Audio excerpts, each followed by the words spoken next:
Can you fathom the unfathomable? What happens when mankind's most destructive creation is unleashed?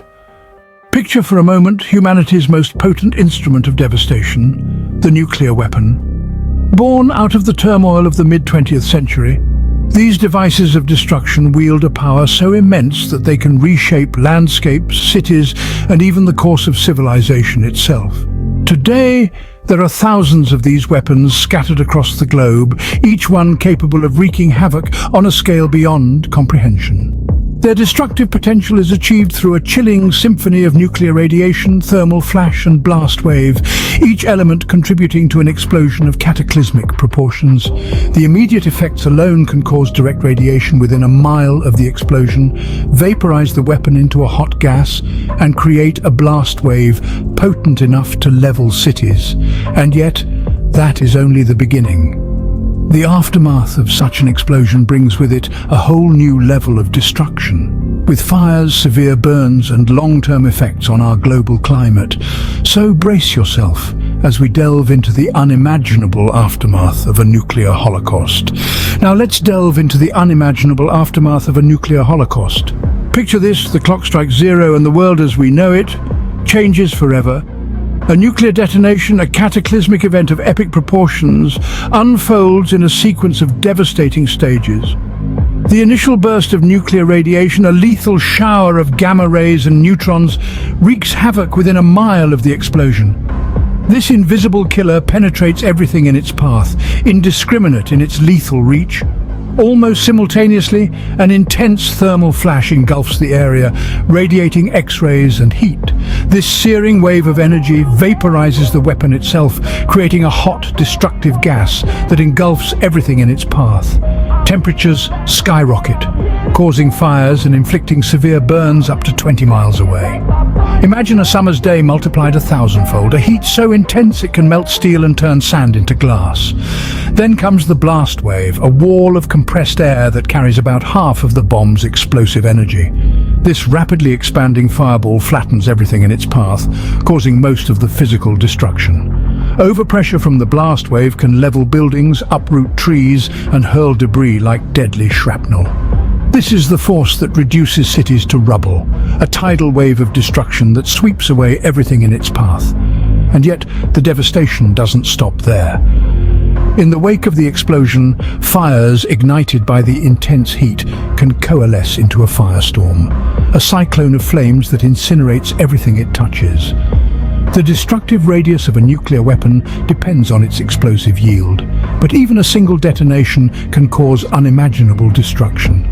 Finally, the explosion produces radioactive fallout, a deadly rain of fission products and other radioactive material. This fallout can contaminate vast areas, poisoning the land, the air, and the water, with long-term effects on the global climate. In mere moments, cities are reduced to rubble, and countless lives are extinguished. This is the 0 hour, the moment when the unthinkable becomes reality, a testament to the destructive power of nuclear weapons. The immediate devastation is just the beginning. What follows is a drawn-out nightmare.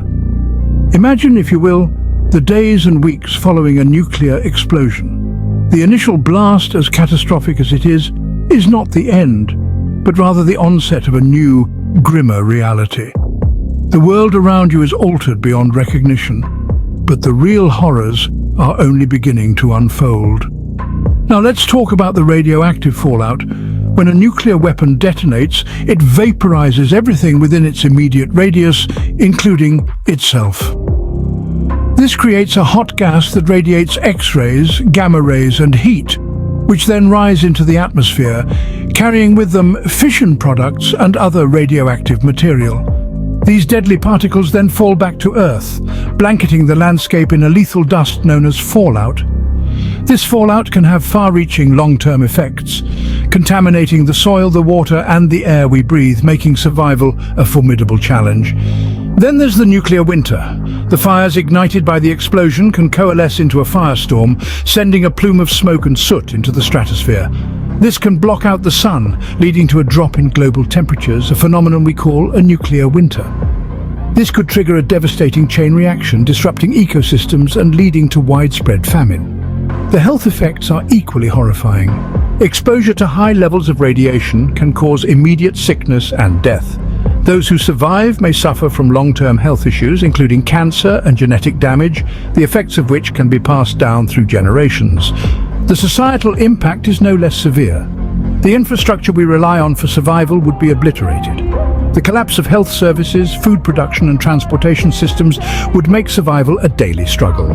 Society, as we know it, could very well collapse, leading to lawlessness and chaos. The world post-explosion is a grim, inhospitable wasteland. The fight for survival has only just begun. In this bleak new world, life persists, but not as we know it. We find ourselves in an alien landscape where the rules of survival have drastically altered. Among the rubble and radiation, resilient survivors emerge, embodying an almost paradoxical testament to life's tenacity. Two such survivors, you might be surprised to learn, are rats and cockroaches. Rats, those creatures we often associate with filth and disease, have an uncanny knack for survival. They are versatile, adaptable, and can thrive in the harshest of conditions. In our post-apocalyptic world, their keen sense of smell, sharp instinct, and ability to subsist on nearly anything make them formidable survivors. Then there are the cockroaches, ancient creatures that have weathered the Earth's trials for hundreds of millions of years.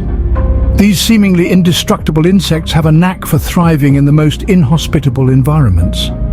Their capacity to withstand extreme levels of radiation, coupled with their rapid reproduction rate, makes them likely inheritors of our scorched Earth. But what does survival mean in a world bathed in radiation? It beckons evolution, mutation, and adaptation in the face of extreme adversity. These survivors may undergo changes, subtle or drastic, to adapt to their new reality.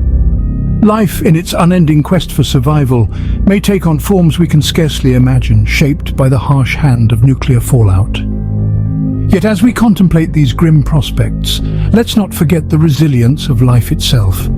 It is a force that defies odds, pushes boundaries, and constantly seeks a way, even when faced with the unthinkable.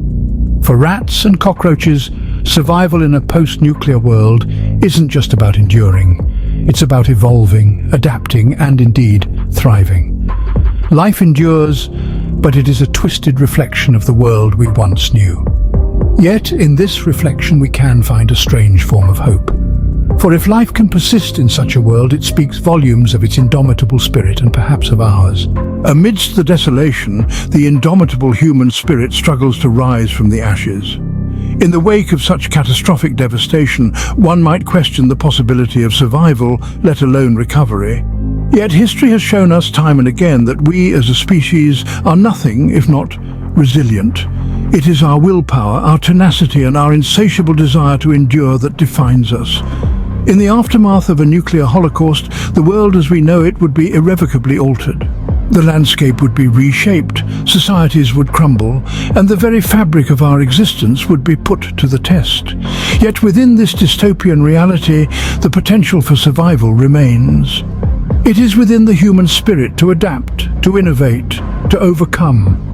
From the ruins we would rebuild. We would learn to harness the resources still available to us to create new societies out of the wreckage of the old. We would find ways to grow food, to purify water, to heal the sick. We would find a way to survive, not because it is easy, but because it is necessary, because it is intrinsic to who we are. Our resilience would be tested, but it would not falter. From the ashes, we would rise, just as the phoenix does. We would endure, grow, and eventually we would thrive. It would take time, generations perhaps, but we would rebuild, reinvent, and reclaim our place in the world. Ingenuity, adaptability, perseverance. These are the qualities that have carried us through the ages, through countless adversities. They would serve us again in the face of such an unthinkable disaster.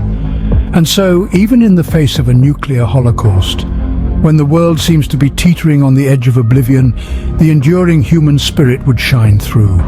It would guide us, push us, and ultimately, it would save us.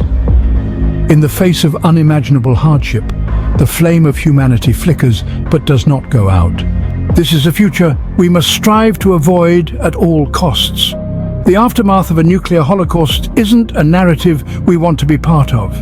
Instead, let us envision a world where such weapons are relics of a time when humanity teetered on the brink of self-destruction. Let us strive for a world where peace is the norm, not the exception. The path towards this world begins with nuclear disarmament. It's a daunting task, no doubt, but not an impossible one. History has shown us the devastating effects of nuclear warfare. It's a lesson we cannot afford to forget. It's a lesson that should spur us towards action, towards peace, towards a future that values life over annihilation. As we go about our lives, let's remember this grim, hypothetical future. Let's use it as a reminder of the importance of diplomacy, of dialogue, of understanding. We have the power to shape history, to ensure that such a catastrophe remains in the realm of fiction. Now you've glimpsed the unimaginable, it's time to act. Share this message, like our video, and subscribe to our channel. Together we can ensure this future remains nothing more than a chilling hypothetical.